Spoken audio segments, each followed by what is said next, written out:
어느 날 아침 잠에서 깨어 첫 발을 내디뎠을 때 온몸이 천근만근 무겁고 이유 없이 손가락 마디마디가 쑤셔왔던 경험. 혹시 있으신가요?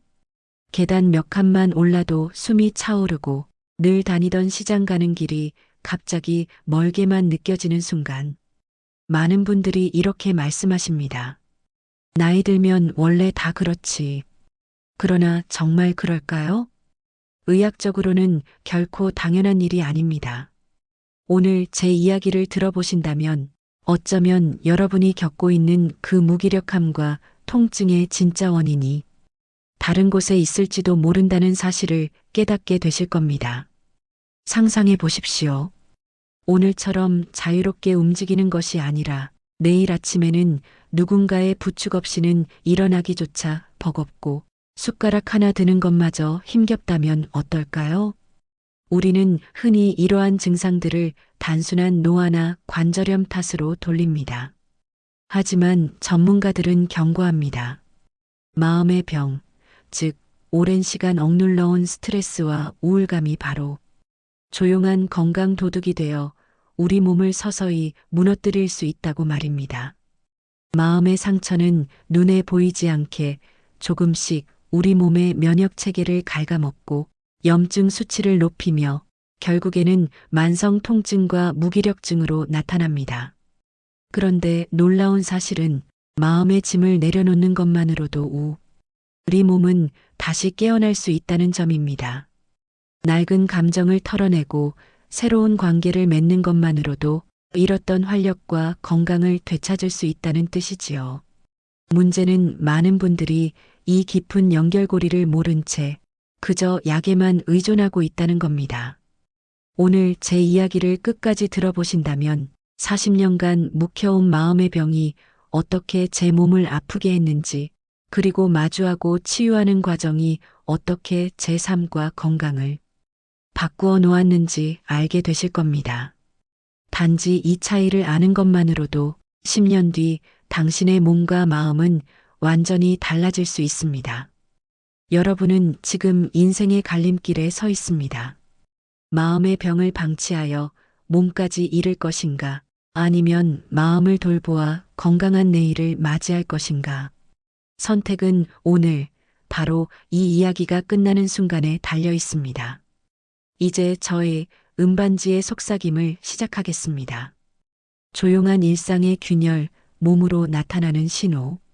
제 인생의 아침은 언제나 김치가 익어가는 짭조름한 냄새와 함께 시작되었습니다. 새벽 4시 반이면 어김없이 눈이 떠졌습니다. 온 집안이 깊은 잠에 빠져 있는 그 고요한 시간에 저는 삐걱거리는 마루를 조심스럽게 밟으며 부엌으로 향했습니다.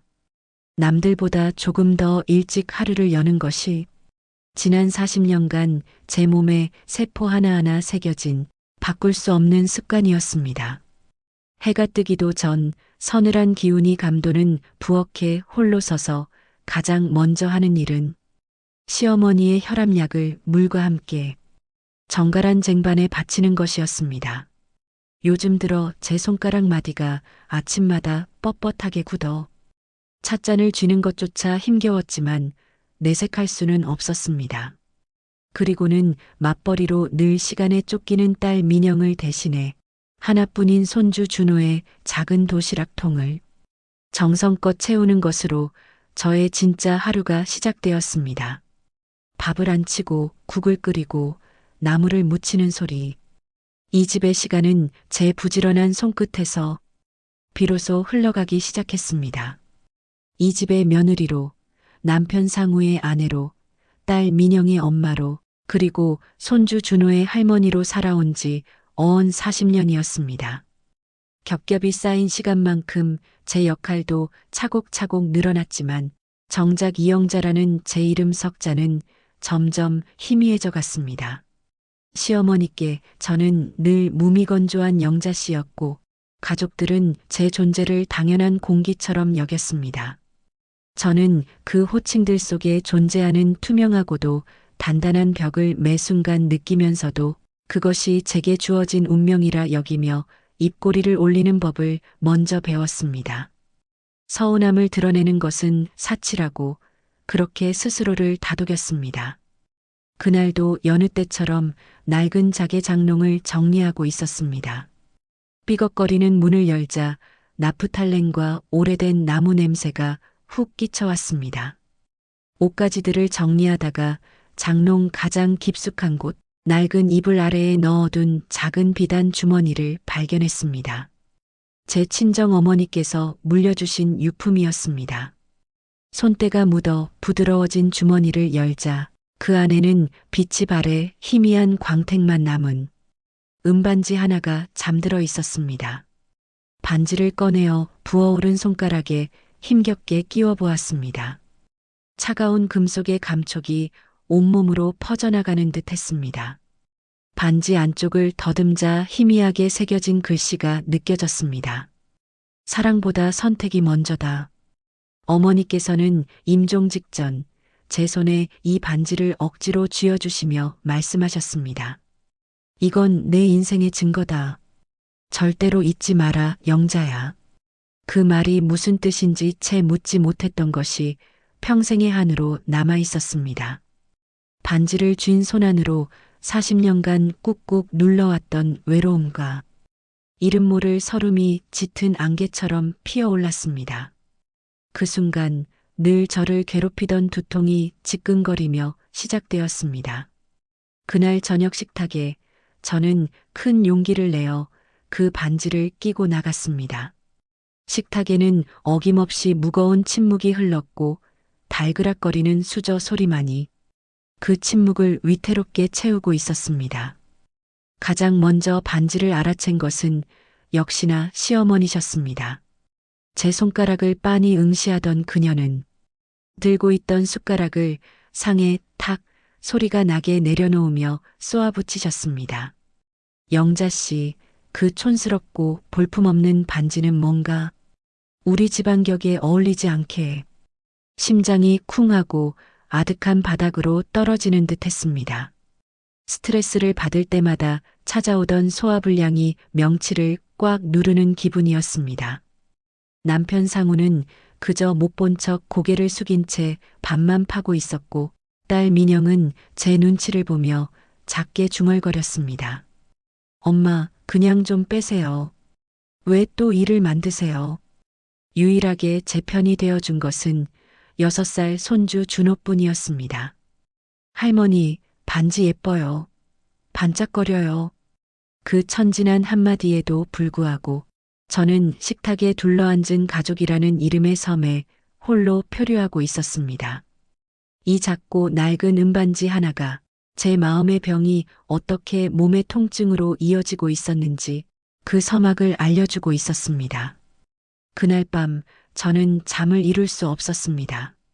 시어머니의 날 선 목소리가 귓가에 맴돌았고 남편의 외면은 1000개의 바늘이 되어 심장을 찔렀습니다. 이런 날이면 어김없이 찾아오는 불면증, 뜬 눈으로 밤을 새우고 나면 다음 날은 어김없이 온몸이 솜처럼 무거웠습니다. 다음 날부터 집안의 공기는 마치 한겨울 살얼음판처럼 차갑고 위태로워졌습니다. 남편은 출근 준비를 하며 넥타이를 매다 말고 거울 속의 저를 보며 한마디 툭 던졌습니다. 당신 그 쓸데없는 고집 때문에 집안 분위기가 이게 뭐야? 어머니 심기 좀 그만 건드리고 예전처럼 좀 해. 평생을 바친 헌신이 제 존재의 작은 증거 하나가 고작 쓸데없는 고집으로 치부되는 순간 제 안에서 무언가 툭하고 끊어지는 소리가 들렸습니다. 이것이 바로 만성 스트레스가 우리 몸을 공격하는 방식입니다. 지속적인 감정적 압박은 스트레스 호르몬인 코르티솔을 과다 분비시킵니다. 이 호르몬은 단기적으로는 위기에 대처하게 돕지만 장기적으로는 면역 체계를 약화시키고 염증을 유발하며 근육을 분해합니다. 제가 느끼던 손가락 통증, 두통, 소화불량, 무기력감은 모두 제 몸이 보내는 위험 신호였던 셈입니다. 고립은 마치 보이지 않는 전염병처럼 온 집안으로 빠르게 번져나갔습니다. 퇴근하고 돌아온 딸 민영은 피곤하다는 듯 제 얼굴을 보며 대놓고 핀잔을 줬습니다. 엄마, 왜 그렇게 표정이 어두우세요? 보는 사람까지 불편하게. 그냥 예전처럼 좀 웃으시면 안 돼요? 예전처럼 웃으라니.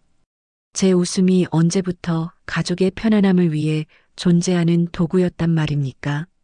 하지만 그 무엇보다 제 가슴을 후벼 팠던 것은 세상에서 가장 사랑하는 손주 준호의 변화였습니다.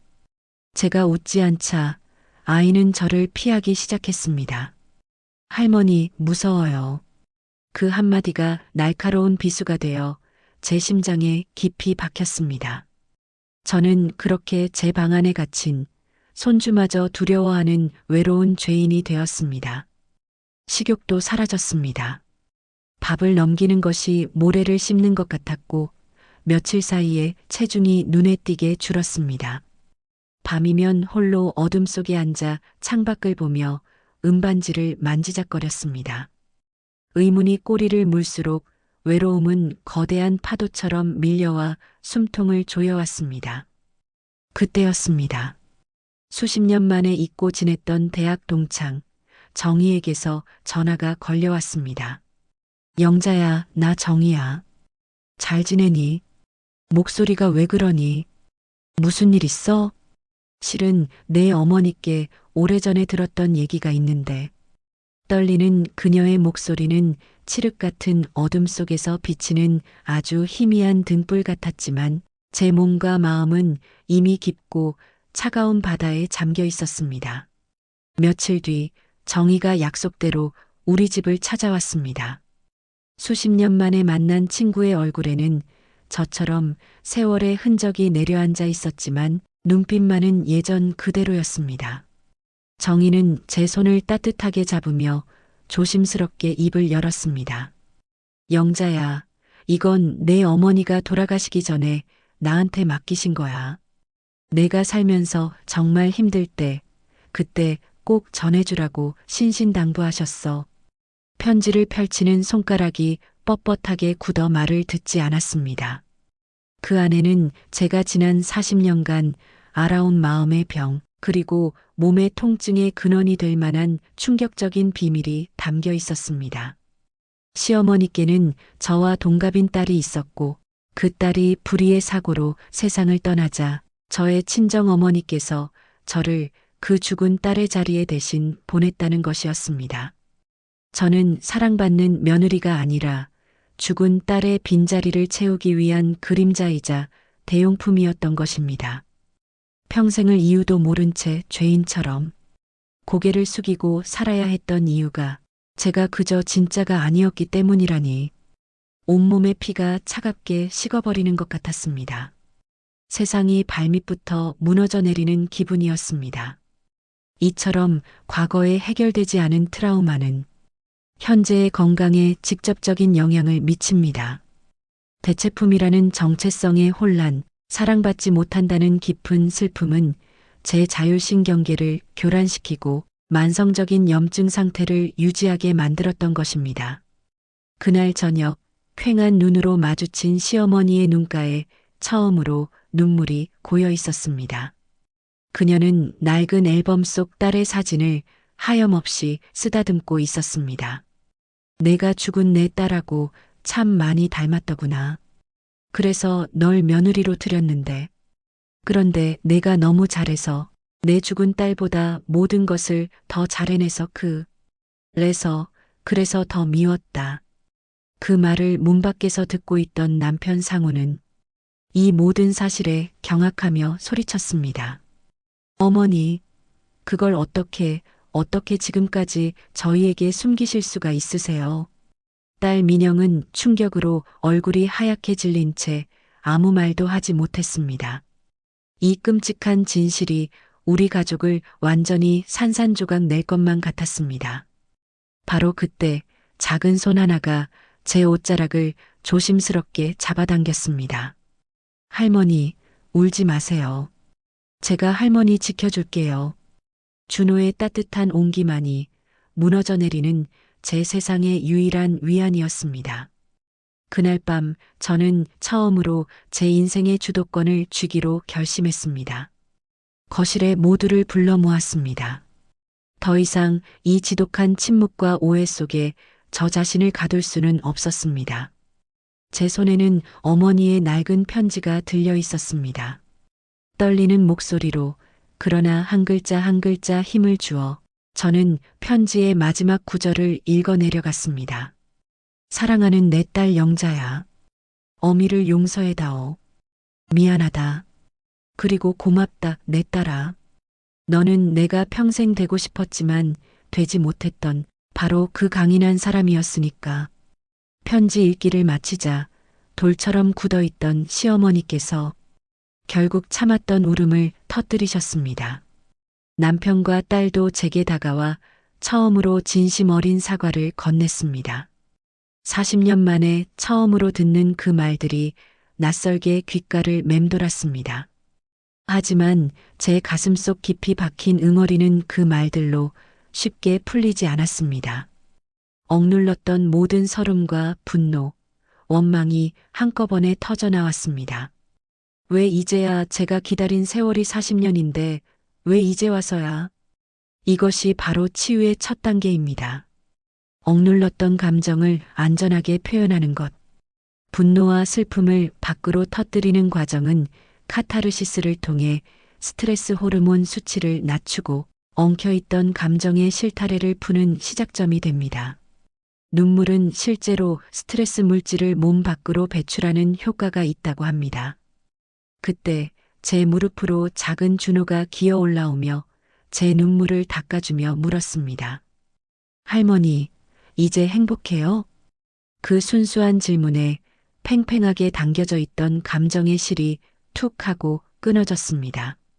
저는 아이를 끌어안고 어린아이처럼 소리내어 울면서도 희미하게 웃을 수밖에 없었습니다. 우리 가족의 뜨거운 눈물과 제 눈물이 거실 바닥으로 함께 떨어지며 길고 길었던 아픔과 오해의 밤을 남김없이 씻어내고 있었습니다. 폭풍 같은 밤이 지나고 맞이한 아침은 놀랍도록 고요하고 평화로웠습니다.